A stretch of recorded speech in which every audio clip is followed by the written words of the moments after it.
Hello, and welcome to Britney's Bedtime Stories. I'm Brittany Everlong. Today I will be reading my short story, Sleep. She hated them, you know. She looked down at their sleeping forms as they lay there unconscious, unknowing, unaware. Contempt for them flared up in her gut like bile, tasting bitter in her mouth and making her even more disgusted. These horrible two, were the most vile, contemptible creatures that tread the earth, and right now she held a straight razor to the throat of one of them as he slept, his snores echoing off the walls as he remained blissfully unaware of his impending death. It hadn't always been that way. In truth, she'd once been a well-behaved child. In fact, many had said she was an ideal child, adorable and happy.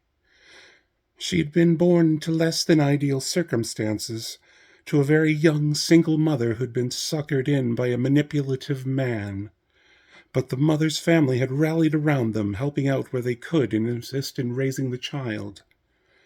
However, as time went on, the mother changed. And it wasn't for the better. Most mature as time goes on, but this one didn't seem to do so. Quite the opposite. She seemed to become more of a child as time passed. When things didn't go her way, she tended to take things out on her child, but not in fits of rage, but in ice-cold insults. She would tell the child that boys would like her much better if she was a little less heavy or a little less unattractive. This would be repeated dozens of times a week until the child began to believe it.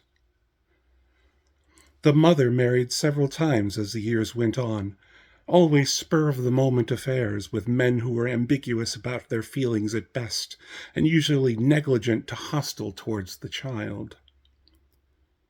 Then along came the last one, the final stepfather, the last candidate for codependency. To say he was unintelligent was an understatement. He was a complete idiot. But he was a malignant idiot, a man too stupid to realize how stupid he actually was. He also had a nasty habit of thinking himself a clever con man, frequently trying to skim off his employers, and always getting caught. He'd been blacklisted from almost every employer he was qualified to work for as a thief and a cheat, and then had the nerve to blame everyone but himself.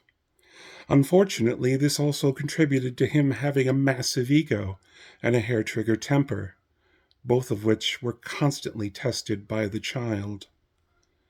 The mother had met him while she had been working for a prison outreach program, and he had been an inmate. He never specified what he had been incarcerated for, and she never really wanted to know. They became friends, bonding over a mutual love of Christ, chocolate, and not having their children around. Of course, eventually he was released, and they had to return to their normal lives, and had to inform their families of each other's existence. It was, of course, a bit of a shock to his wife and children. But her child, the child of which we've been speaking, wasn't told until he showed up on their doorstep, backpack stuffed with clothes and a smile on his face. She wasn't pleased, but she could do nothing. She was shouted down and sent to a room. Thus began a campaign of marginalization and degradation that would go on many years, leading into her teens. She would spend time in a room, leave to go to school or to her friends' houses, stay away from the house for almost the entire weekend with her boyfriend, or occasionally her girlfriend. She wasn't particular. Whenever she was anywhere near her parents, which she had no choice but to call them, as he demanded to be called her father, and her actual father was long gone, war would break out, and the shouting could be heard by neighbors who would sometimes feel compelled to call the police. The child was well known by juvenile officers. Unfortunately, she hadn't been picked up for shoplifting more than once. It wasn't because she just felt like it, but because she felt she couldn't get clothes any other way. Getting her parents to spend any money on her was like pulling teeth with telekinesis. It just simply wasn't going to happen. So the little girl had no choice but to steal what she needed. It was still a crime she was guilty of more than once, but one she had gotten terrifyingly good at, learning quickly how to look however she wanted without actually being noticed. She wasn't slender by any measure, but still managed to sneak up on just about anyone. She was managing to hold down a job working at a local grocery store, and would often be able to sneak up behind her coworkers and surprise them even when they knew she was around. It was a useful skill for to be a bigger girl with brightly colored hair and ripped jeans and still be able to move without drawing other people's attention. It was at this point she started to formulate the idea that would bring her to this point of decision she stood at when we met her. She hated them, you see. They traumatized her, they brutalized her into submission, but they could never break her will. They only fed the fire of hatred and vengeance and honed the razor's edge. Though it was pitch dark, she waited in the darkness of her tomb-like bedroom in the basement. She liked the crypt atmosphere there. Death was a comrade to her, not something to be feared. Tonight, she would give Death a gift that she'd longed to give him for years. Those snoring bastards would finally bleed and die at her command. Her only regret is that she would not get to see the life fade from their eyes as she perished. For the sake of her final liberation, it needed to remain dark. She stood over him, waiting, holding the straight razor, wanting to pull the razor across his thickly bearded throat, but she paused, her hand not wanting to move. Though he looked like little more than a savage, a Neanderthal to her, she almost pitied him. He was a prideful, cretinous beast, but he was also hapless. He could never be more than he was, and he was about to be robbed of any chance of redemption. Suddenly, she was keenly aware of what sort of power she now possessed. She alone, in this moment, held complete dominion over this worm's life, and she alone held complete control over whether or not he even had a future or not. She, and by extension her razor, were God Almighty as far as that pile of steaming shit was concerned. And only she could decide if he lived or died.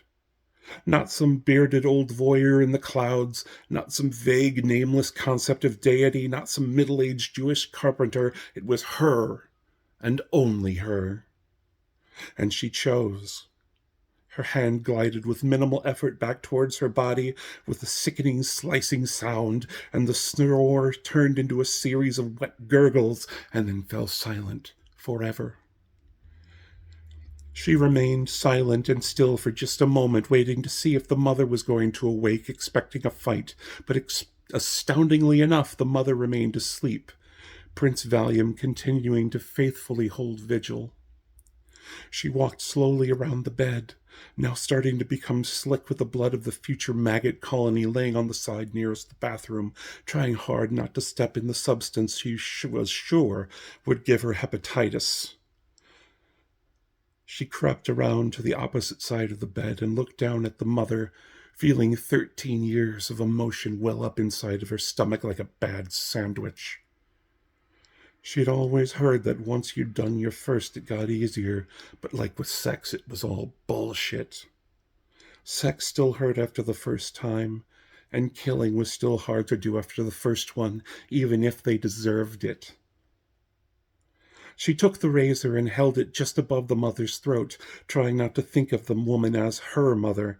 No, she'd relinquished that distinction the moment she'd decided to forsake her child's well-being for the sake of her own amusement. She'd earned this when she'd taken a monster on as an attack dog against her own child. This had to happen. She deserved it. So why was it so hard to do it? She wrestled with the choice in her mind far more than she had with the meat sack that lay bleeding and defecating next to them. Thoughts ran through her mind without consent, thoughts of happy times in her early childhood, running and playing, laughing and dancing, piles of snow that she leapt into and leaves, and through it all she was happy. Concerts with her band or her choir, performances of the school play that she was intensely proud of, where the crowds loudly applauded. But the mother was not involved in any of them. She was never involved. She never cared to be involved. The child's grandmother and aunts would show up and hug her or bundle her up for winter playtime, but the mother was never there. In fact, the mother never seemed to do anything except berate her and inform her of when she was wrong, or even worse, pray for her soul, as she'd fallen so far from the glory of no more. Rage filled her soul, welling up from the pit of her stomach like burning bile, and she leapt atop the mother, straddling her and pinning her shoulders to the bed with her knees. The mother stirred from her sleep, her eyes snapping wide open once she realized what was going on. The child clapped her hand tightly over the mother's nose and mouth before she could scream, a sadistic grin on her face as the mother tried to struggle uselessly to get away. The child looked into the mother's eyes, the icy cold blue of her eyes seeming far colder than usual, an almost psychopathic grin of pathos reflecting back a lifetime of neglect.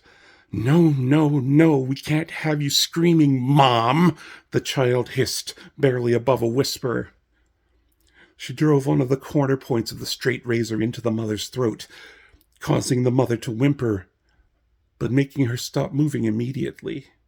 Now, you might feel a bit of wetness, but I can assure you that Dad is not wetting the bed again, if I get my meaning. You're going to join him, but only when I say. You have no power. Not anymore. It's not about you anymore. Your story is done. I wanted you to know that. I beat you. I wanted you to know that I won. He was worthless, useless, just a pile of shit, just like every other pile of shit that you hooked up with. But you? The child lifted the blade of the razor, running it down the side of the mother's face slowly, as she bent down to whisper quietly in the mother's ear. The boys would like you so much better if you were dead. The child pulled the blade quickly and quietly across the mother's throat, from carotid to carotid, savoring the sound of parting flesh and gushing blood, reveling in the choking and gurgling as the little bit of light she could see in the mother's eyes faded into nothing. The house burned to the ground that night, leaving little in behind in the way of evidence between two charred corpses burnt so badly that the fire was declared the cause of death. Interesting that it was concluded that they'd fallen asleep after a drunken bender with a lit cigarette that ignited the curtains, as those that knew them, which admittedly were few, as they were insular due to the family's reputation as criminals, or under the impression that they neither drank nor smoked. Nevertheless, most believed, including the police, that the man had had a shady deal go wrong, and it had led to their death and the kidnapping of the child. Surely the child wouldn't have been capable of anything like that after all. Would she? That was sleep. Thank you for tuning in to Britney's Bedtime Stories. Tune in next time for another delightful tale of the sinfully horrific and the erotically terrifying. Good night.